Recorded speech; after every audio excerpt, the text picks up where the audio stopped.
दीपाली नाका में एक एड एजेंसी में काम करती थी और एडवर्टाइजिंग में टाइम का कोई भरोसा नहीं होता। दीपाली ऑफिस से रात के 1 बजे काम खत्म करके घर के लिए निकली। फिर उसने रिक्शा को रोका और कांदिवली चलने के लिए पूछा।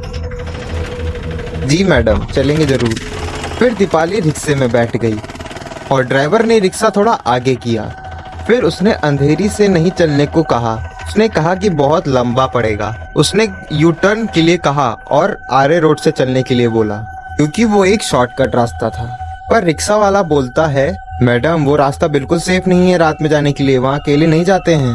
तो उसने बोला कि ऐसा कुछ भी नहीं है, जानवर तो खुद ही इंसान से डरते हैं। उसने ऑटो चालक की बिल्कुल नहीं सुनी और उसको उसी आरे रोड से चलने को कहा। दीपाली के जोर देने पर फिर आदिल ने वो रिक्शा आरे रोड की तरफ घुमा दिया। फिर वो आरे रोड से निकलते हुए आरे की जंगल की तरफ निकल पड़े। ठंडियों का मौसम और रात का समय और पूरे रास्ते में दूर दूर तक कोई भी नहीं था।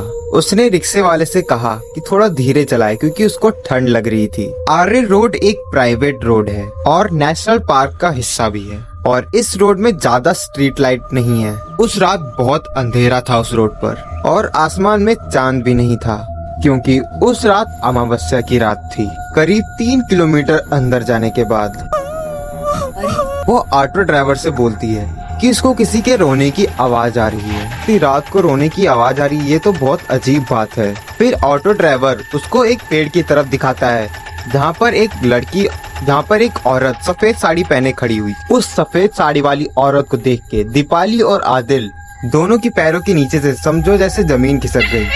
फिर वो दीपाली से बोलता है कि मैडम उसकी तरफ बिल्कुल भी मत देखना। फिर वो चुड़ैल उसी ऑटो के पीछे उड़ने लगी। फिर वो दोनों डरते हुए उस ऑटो को तेज चलाने लगे। किसी तरह से आदिल ने उस डायन को पीछे छोड़ दिया। उफ, जान बच गई यार। बोला था आपसे कि इस रोड की तरफ से मत आइए। अच्छा वो औरत चली गई, नहीं रुकी नहीं, वरना कल हम दोनों की लाश मिलती वहां। मैडम आप तो ठीक है ना? मैडम